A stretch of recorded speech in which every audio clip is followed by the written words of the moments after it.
I want to wish a happy Hanukkah to all who celebrate. This evening, the President and the First Lady will host a Hanukkah reception at the White House following a blessing and the menorah lighting. The President will address the rise of anti-Semitism in the U.S. and around the world and reiterate that we must continue to forcefully reject all form of hate, anti-Semitism, and violence in our country. The President and First Lady will also mark a new tradition, adding the first ever White House menorah to the White House collection, marking the first Jewish artifact to be added to the White House archives, which was made by the White House Carpentry Shop. Last week, the President launched a new effort to develop a national strategy to counter the scourge of anti-Semitism. Earlier this year, he convened a first-of-its-kind summit to combat hate-fueled violence. The President has secured the largest increase in federal funding ever for the physical security and nonprofits, including synagogue and Jewish community centers. With that, Darlene, you want to kick us off? Yes, ma'am. Is there any comment that you'd like to offer on the fact that the January 6th committee has held its final public hearing, is wrapping up its work, is preparing to release the report on Wednesday? So I'll first say, and you've heard me say this many times, and the President as well, we've been very clear from the beginning that what we saw on January 6th was the worst attack on our democracy since the Civil War. And the President has been very clear. Our democracy continues and remains under threat, and we all have a part to protect it. The committee has been doing important bipartisan work to get to the truth of what happened on that very day, so we can make sure that that doesn't happen again. So I'll leave it there. What about the committee's referrals of 4 members of Congress to the House Ethics Committee for ignoring subpoenas to participate in the investigation? So you know what, Darlene, that's a very good question. And what I would say to you is that you would have to ask those very Republicans to speak for their own actions here and have them explain themselves. Look, I'm not going to get into the weeds of the investigation from here and the process, but again, you should have them explain themselves on this very issue. One last question. Republican-led states have asked the Supreme Court to intervene and not allow Title 42 to expire on Wednesday, as a different court has said. Is there any reaction to that? And is the administration in some way hoping that the court will intervene and extend Title 42 to help you all out of this situation that is brewing at the border? So look, I'm not going to get into any legal determinations or speculations or get ahead of the process here. DOJ is clearly leading this investigation. What I can tell you is what the Homeland Security has been doing. As you all know, Secretary Mayorkas was at the border just last week. He talked about how they are surging resources to the border, and we have additional robust planning underway. But we need Congress to give us the funds we've requested to do this in a safe, orderly, and humane way.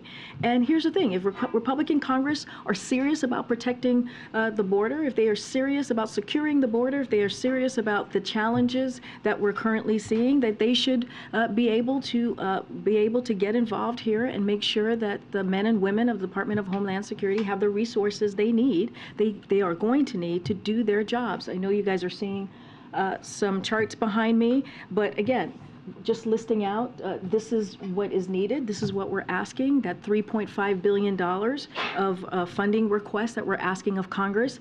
And also, this is what we have been doing to surge resources at the border to deal with, to address when Title 42 has to be lifted on Wednesday.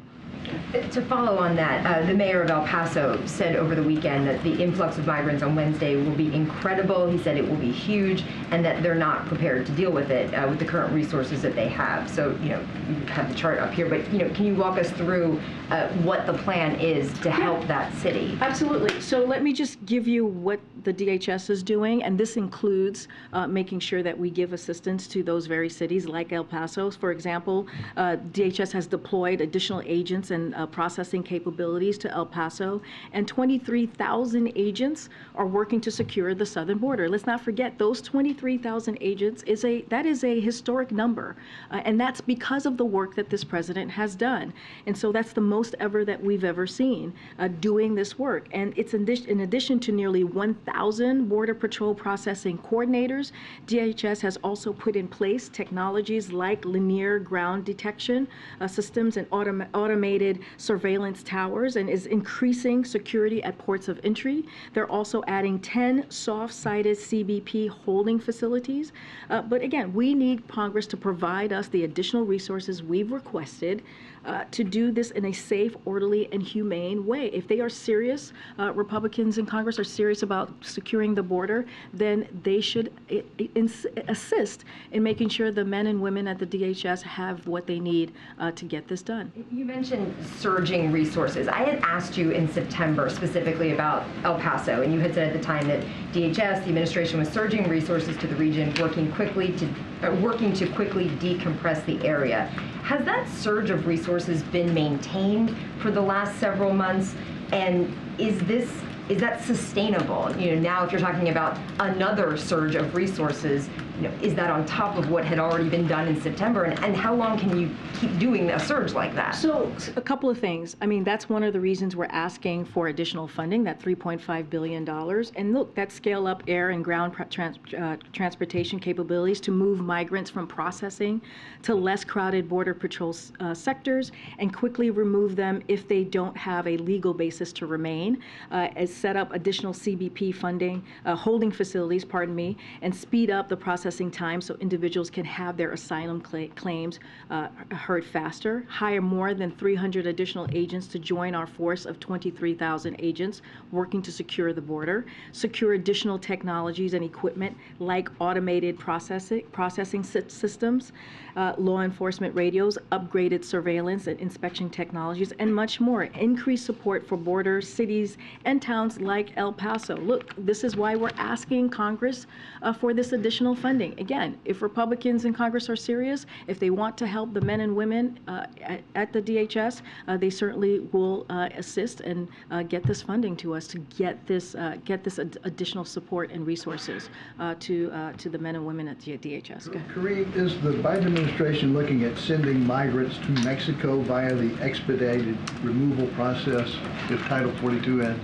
So look, I know there have been a lot of rumors, a lot of speculations. I'm not going to go off of everything. I wouldn't go off of everything that you're hearing quite yet, but we will have some more to share tomorrow, and there will be a call too on these very varying issues. Oh, thank you.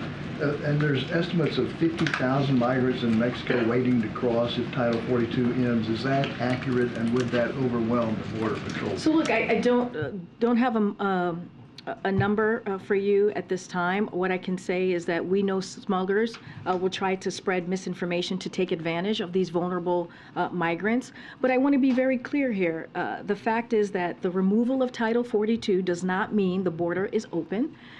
Anyone who suggests otherwise is simply doing the work of these smugglers who, again, are spreading misinformation and which is very dangerous. When Title 42 goes away, as we have to do because of a court order, which is on Wednesday, as all of you know, we will go back to Title 8, which allows a process to make sure that people can make their asylum claims heard. Those who do not have a legal basis to remain will be quickly removed. And so we will continue to fully enforce our immigration laws in a fair, orderly, and humane manner. But again, we need Congress to deliver on the funding that we're requesting from them. The president's been very unequivocal about his criticism toward his predecessor related to January 6th and in the wake of January 6th. But does he agree with the statement from Congresswoman Cheney today that the former president is unfit to hold any office in this country? So look, as it relates to the January 6th committee, we've been pretty clear on here. Right from here, we're going to be very careful not to politicize this process at all. The committee's work has been substantive and based on facts. Some of the actions that they are taking involve potential criminal investigation, as you know. So I just want to be very careful and refer you to the Department of Justice on those, because this administration and the DOJ conduct criminal investigation independently, free of any kind of political interference or any interference at all. But what I can say, and what you've heard from this president these past past 2 years is he's going to consistently speak out about this, about what happened on that day, and will continue to speak out about defending our democracy against ongoing threats. And he's not going to shy away from that, but we're just not going to comment any further. As you know, this could be, there is a potential criminal investigation. Okay. And then one more on immigration. A couple months ago, Jake Sullivan was in this room, was talking about the intensive diplomatic effort that's underway, particularly with 3 countries that have started to kind of drive the makeup of the composition of some of the migrants where we have little or no diplomatic relations with those countries, which complicate things on the asylum side. Have there been any breakthroughs or any agreements on those particular diplomatic efforts, particularly in the lead up to Wednesday? So, look, as you know, the president of Ecuador was here. That wasn't the main topic. Clearly, one of the topics was migration, and I can go more into that if you will. But look, we have some good examples of how diplomacy has worked. With the Venezuela Enforcement Initiative, we announced earlier this year to address the record number of Venezuelan nationals arriving at the border. And look, that initiative has resulted in a drastic 90% drop in the number of Venezuelans nationals arriving at the border. Average daily encounters are down from about 1,100 a day to 200. So look, those diplomatic conversations have helped. You know that we've held like a leadership forum right in LA not too long ago, a couple months ago, where we talked about what's going on with the Western Hemisphere with those leaders, and came up with a plan on how to deal with that. And so that's because of this president's leadership, and we'll continue to have those conversations. I don't have anything to share with you at this time, but we'll have more in the upcoming days. Okay. A few things on the same topic. You're asking for $3.2 billion roughly from Congress to help pay for all these new or ongoing plans across the border. Let's say that money comes in the omnibus this week. What's the plan after that to work with Congress to address this issue? Like beyond. Look, Ed, we have from day one have asked Congress to help us with this issue, right? By putting forward the immigration reform bill. That's on day one that the president had requested that, had asked that. That's to deal with modernizing this broken immigration system that we currently have, and also to really protect our DACA recipients and do so much more. And so we have reached out. We've done outreach to Congress. We have asked them, and by acting, again, putting forth this piece of legislation. It's resulted in virtually no change in immigration policy with Democrats in charge. So how's it going to get any easier when Republicans are in charge? Look, again, we've asked for the $3.5 billion. We're going to continue to ask Congress to assist in helping with, especially congressional Republicans, to help us with what's going at the border if they are indeed serious about doing that. But look, even without their assistance, without many Republicans being involved here, congressional Republicans, we have secured more resources for the border than any president who preceded this current president. He has most agents ever, as I said, the 23,000 agents. And let's not forget, he's taking historic action to seize record levels of fentanyl from entering our country and taking thousands of smugglers off the streets. And that's without many congressional Republicans assisting here. So the president has made this a priority. Now, as Title 42 is going to be lifted on Wednesday due to a court order, we've put forth a $3.5 billion funding request from Congress. If they are serious about this, if congressional Republicans are serious about this, they would take this up instead of doing political stunts. This is going to be big news, and it is big news across the Western Hemisphere, because migrants aren't just coming from the Northern Triangle anymore. They're coming from Chile, from Peru, from Ecuador, whose president is here today, Venezuela, Colombia, of course. What is the White House's message to somebody who may see this somewhere in the Western Hemisphere and think, after Wednesday, it's going to be easier to get into the United States? So look, first I want to say the president of Ecuador has been a very good partner to us on this very issue, so I want to make that very, very clear. But again, I stated this to Steve, and I'll say this again. The fact that the removal of Title 42 is happening in just a day or two doesn't mean that the border is open. It just doesn't mean that. When Title 42 goes away, we will go back to Title 8, which allows for a process to make sure that people can have their own asylum claims heard, and those who do not have a legal basis to remain will be quickly removed. That doesn't change the process that we have been moving forward with since day one of this administration. Look, we are surging assistance to the border, as I've laid out very clearly, as Secretary Mayorkas has the past week or so, and so we're going to continue to do that. But again, in plain English to migrants who might be thinking about it, what should they do after Wednesday? I just laid that really clear. It would be wrong to think that the border is open. It is not open, and I just want to be very, very clear about that. We're meeting here just minutes after, as Darlene pointed out, they referred the presumed next Speaker of the House to the Ethics Committee for defying a congressional subpoena. Not really been here before. Can the President foresee working with a House Speaker who defied a subpoena from his colleagues? So a couple of things. I do want to go back for a second to your immigration question.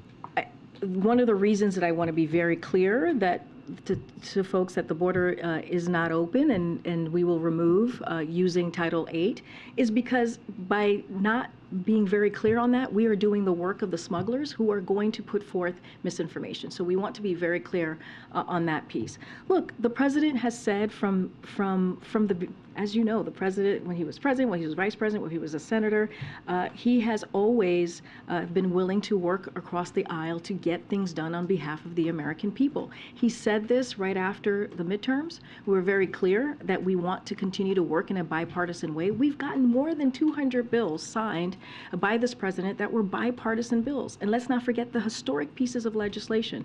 Just on Friday, the president was in Delaware talking about the PACT Act, a bipartisan effort that's going to help millions of veterans across the country. Let's not forget, not too long ago, just last week, we were on the South Lawn celebrating gay marriage. And that was also a bipartisan piece of legislation. More than 5,000 people, Americans, were standing outside on the lawn. So we have had those successes. We've had the CHIPS and Science Act, and we have had others, the bipartisan infrastructure legislation. So it can be done. As it relates to McCarthy or any other Republican who, to your question about their role in any of this, I would ask them. This is a question for them to answer about their own actions and for them to explain. Okay. When is the president going to sign the NDAA? He's going to sign that later this week. Okay, sign it later this week. You can't identify for us the date. I don't have a date for you. But can I ask you specifically then, the president's thinking on the fact that this NDAA obviously includes the termination of the military vaccination program? So look, every NDAA, and I've said this a couple times in the past 10 days, has some provisions we support and some we do not. Clearly, the president was opposed to rolling back the vaccine mandate, but we saw that Republicans in Congress decided that they rather fight against the health and well-being of the troops than protecting them. So making sure our troops are prepared and ready for service is a priority for this president. The vaccination requirement for COVID does just that. And while the president opposes this repeal, but with more than 98% of our active duty troops vaccinated, that means that he overwhelming bulk of our force is in compliance with the requirement and remains protected against COVID, because we've seen more than 98% of them are fully vaccinated. So to be very clear, would the president welcome those who left the service or refused to get vaccinated if they now say, I want to serve the United States military? So look, that is something that the Department of Defense has to decide on specific service members.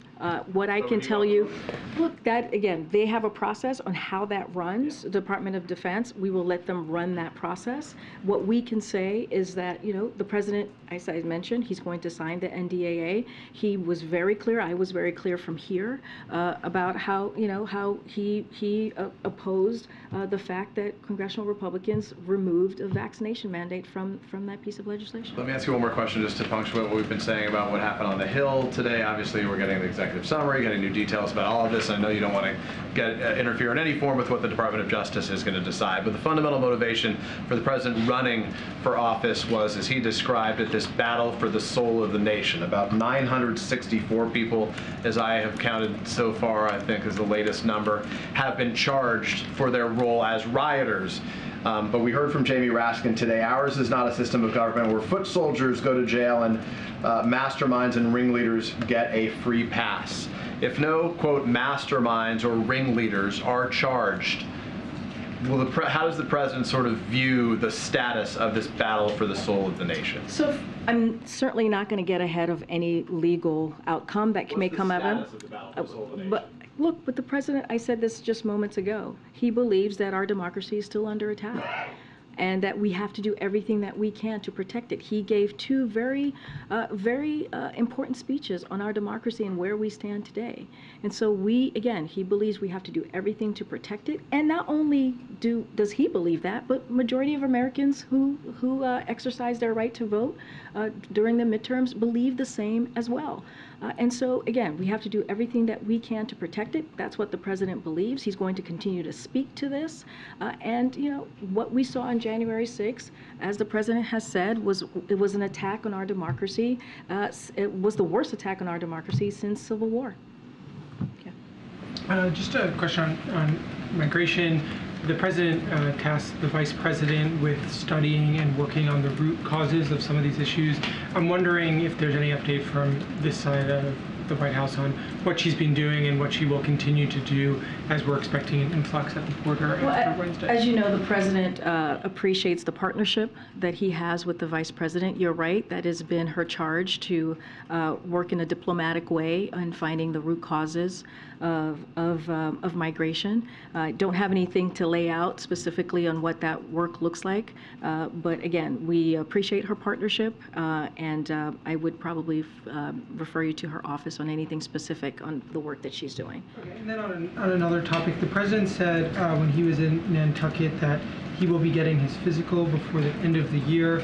I'm wondering if you have any update on when that will be, and if those results will be made public before whatever announcement he might make about his future political plans. So I'm not going to get ahead of his future political plans, not going to do that from here. As you know, I'm covered by the Hatch Act, so really we respect the rule of law from here, so not going to even touch that.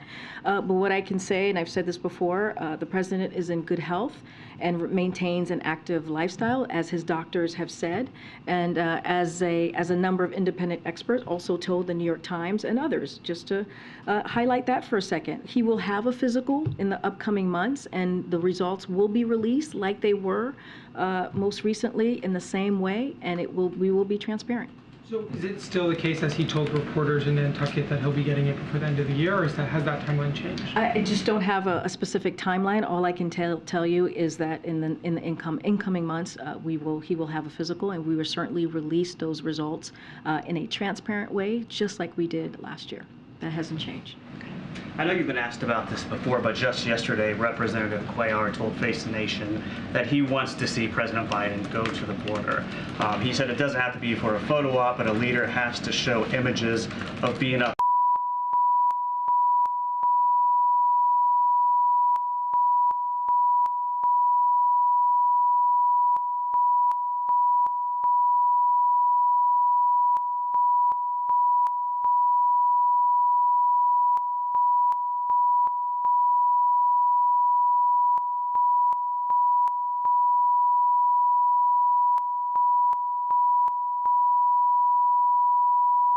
At the border. I just answered the question. I just said we've litigated that back and forth here for the past 2 weeks or so. The president's focus right now is to make sure that we have the resources to manage what's happening right now. Okay. Does the president, does the White House plan to do anything to tweak the rules in the Inflation Reduction Act to accommodate France and Germany? Both countries have asked the U.S. to grant Europe the same exemptions, for nations with free trade deals for green subsidies?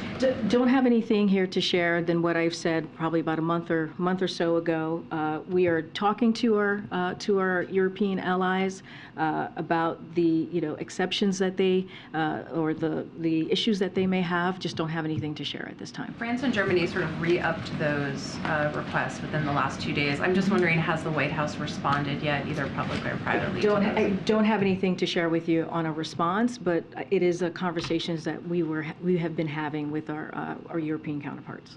Okay, Jen. Thank you, Karine. El Paso's Democratic mayor has declared a state of emergency, and he said that he would only do that when he felt he could no longer keep his community or the asylum seekers safe. He's saying that time is now ahead of Title 42 expiring. What is the White House response to that? So look, we have, from day one, President Biden has taken steps to reduce disorderly migration while expanding legal pathways for orderly migration. We are in constant communication with the mayor of El Paso.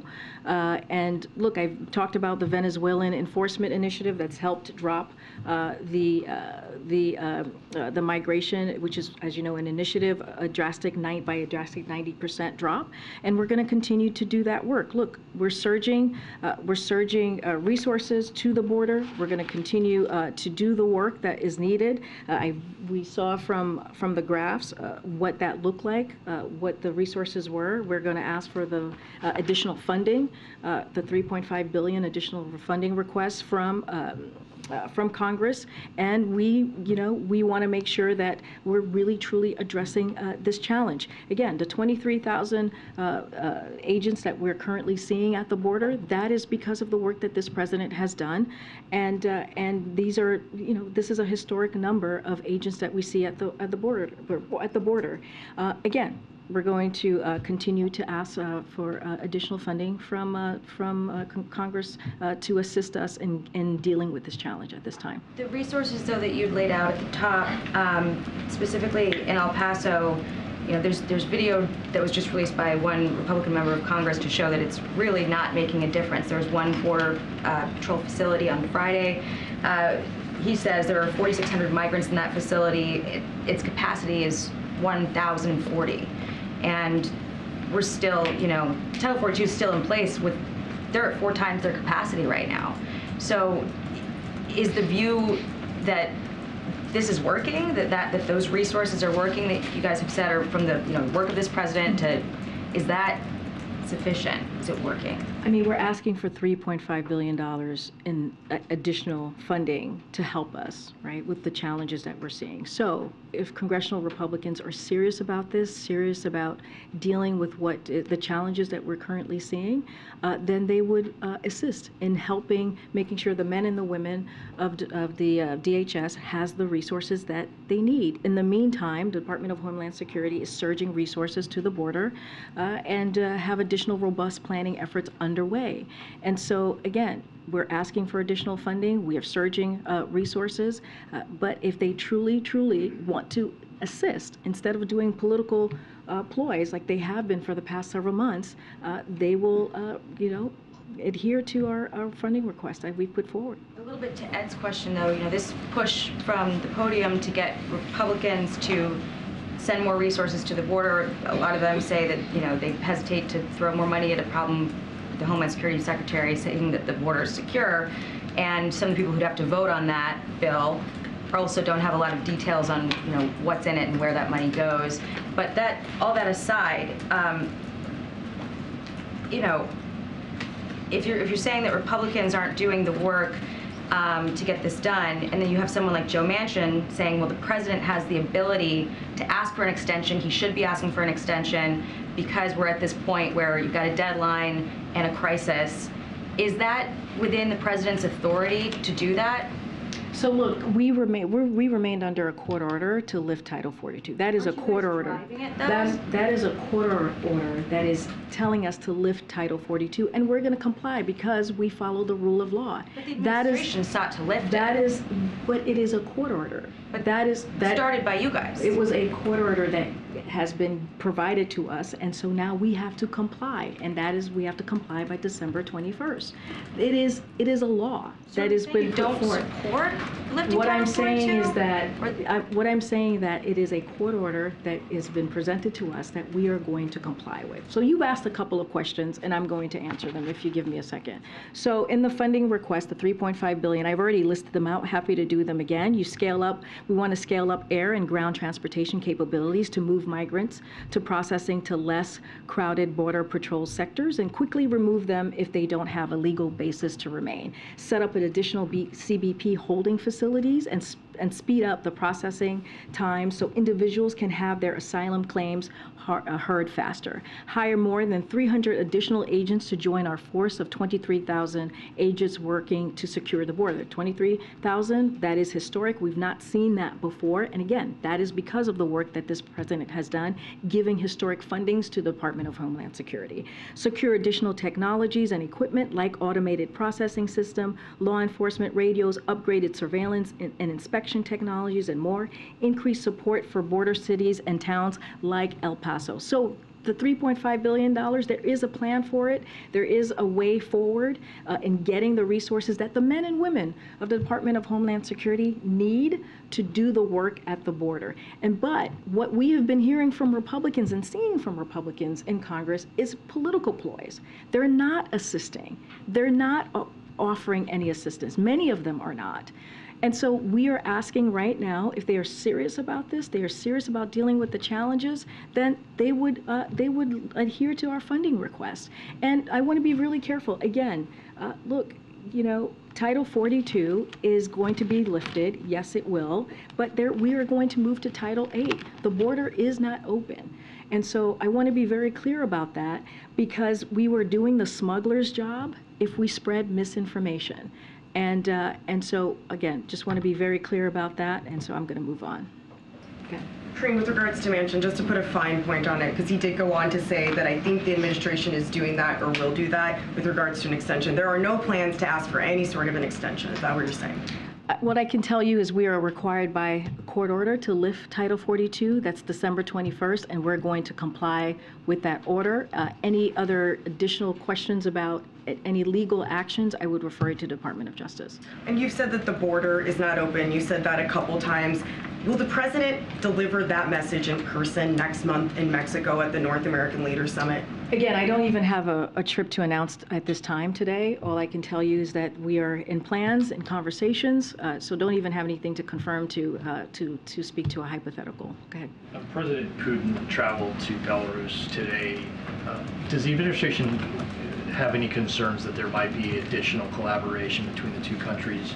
Any concern that Belarus may be providing additional military support to Russia? So we have long been concerned by Belarus's role in Russia's aggression. Belarus has enabled Russia's war against Ukraine, providing support for Russia and allowing Belarusian territory to be used as a staging ground for Russian forces. Look, we continue to monitor Russia's force posture closely.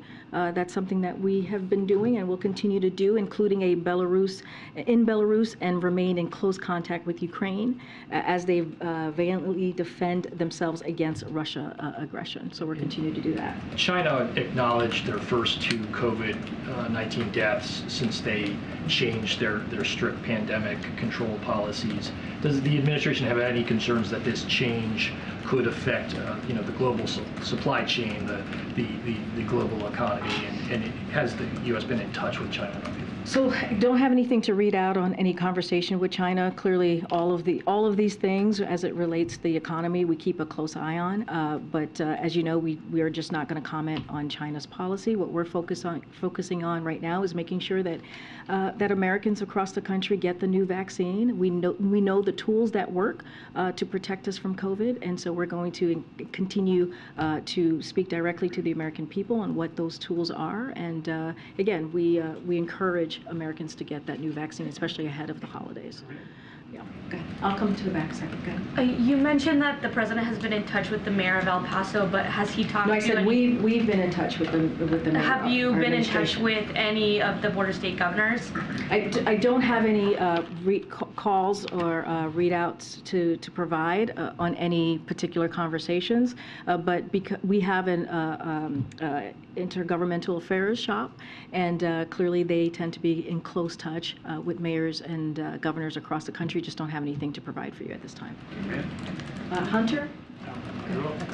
I'm interested, so this, how important does the president think it is to get the Electoral Count Reform Act passed, in these final days of Democrats away in the House? What message would it send to pass that ahead of the second anniversary of January 6th? So I think we've been very clear on that particular piece of legislation. We support it. We continue to believe this is a priority and has seen bipartisan support, as you know, in both the House and the Senate. And we hope Congress acts and sends this to the president's desk.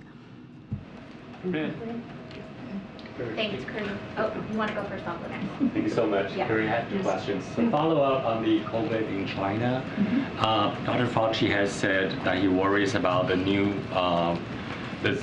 relaxing of the zero COVID policy going to result in a new wave of infection in China and result in new variants. Is the United States considering any, precautions like, the travelers from China had to produce like a negative result test in the coming month? So look, it's the way that we see it is it's important that countries focus on getting people vaccinated and making testing and treatment easily accessible.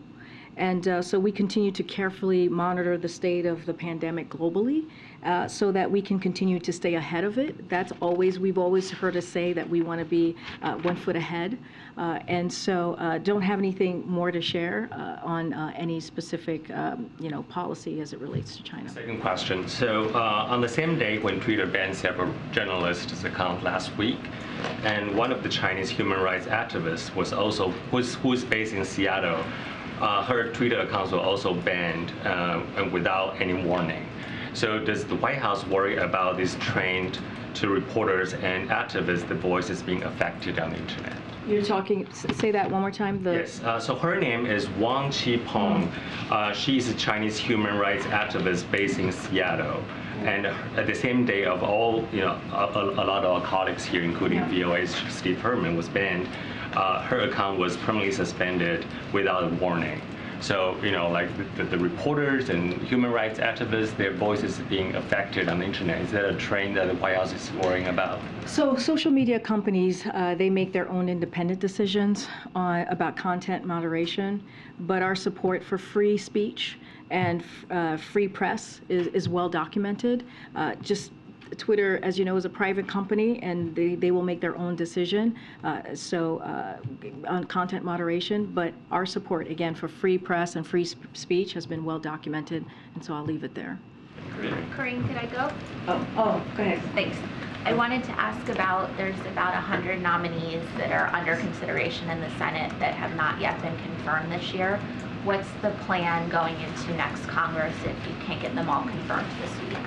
Will you renominate them all? So look, clearly our nominees are important. The renomination process is clearly important, but I know that people have questions on this. I've gotten it a couple of times, but we just don't have more information to share on what we will do. But right now, we do not have any updates to preview at this time. But clearly, I get the importance of the question. Just don't have anything to preview on what's next, on what it's going to look like in the next Congress. On COVID, you all relaunched the program where people could order tests online last week through USPS. Can you provide an update on how that's going?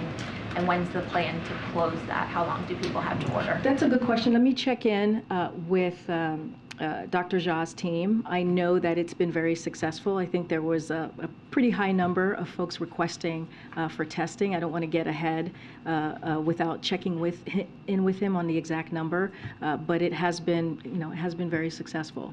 But I don't have a timeline on how long it's going to be made available to Americans. Great. The latest Twitter files show that the intelligence community was actively involved in discrediting the Hunter Biden laptop story. Does it bother the president and those at the White House that a government agency like the FBI was involved in suppressing a legitimate news story? Again, I'm just going to refer you to the FBI. I'm not going to comment from here about that. Okay. Thank you so much. On migration and Title 42, in June this year, the president was in Los Angeles, and with other leaders, they signed a long declaration on migration. So can you maybe update us on what happened since, and is the administration generally happy with what other countries in the hemisphere are doing to tackle this issue?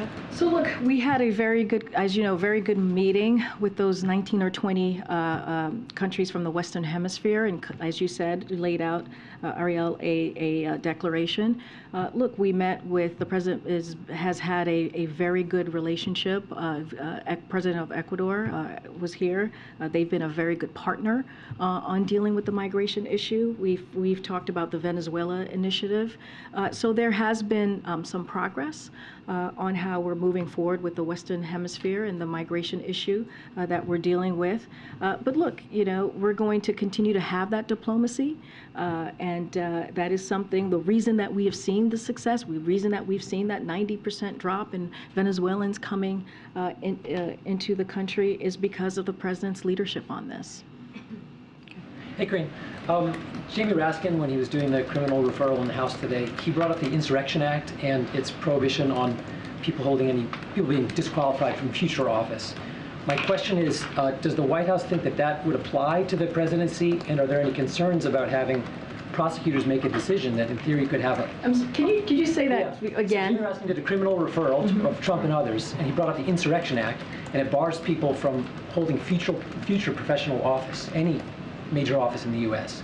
Does that apply to the presidency, and are there concerns about prosecutors, as they look at that case, making a decision that could affect one of the president's opponents? I would refer you back to the committee. That is not something that I'm going to comment from here about. Look, we're talking about we're trying to be very careful here. A potential criminal investigation that's going to go to the Department of Justice that they are going to have to make a decision on. We are just not going to get involved in any way, even with that question that you're asking me.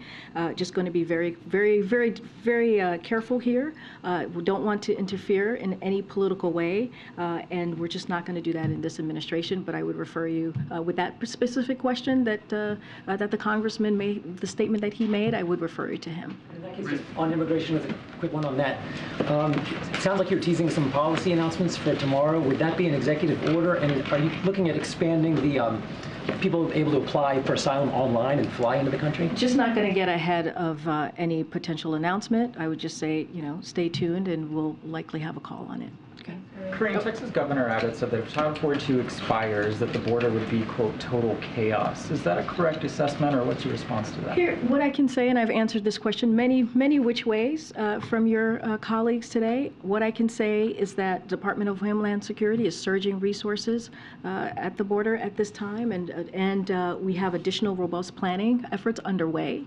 And, we need Congress to give us the funds we've requested to do this in a safe, orderly, and humane way. And again, I'll say this one last time: if Republicans in Congress are serious about the border security and actually addressing this challenge, they would ensure that the men and women at the Department of Homeland Security have the resources that they need to do their jobs. And so that's what we're going to continue to ask for and request. But again, we are doing the work. The president has been doing the work at the border since day one by first putting forth the immigration reform legislation and also securing funding, historic funding to Department of Homeland Security, that 23,000 agents that matter. That is something we have not seen under any other president. Now we're asking congressional Republicans to assist and do the same. Thank you. What about the Biden administration funding efforts? Thank you. Thanks, guys.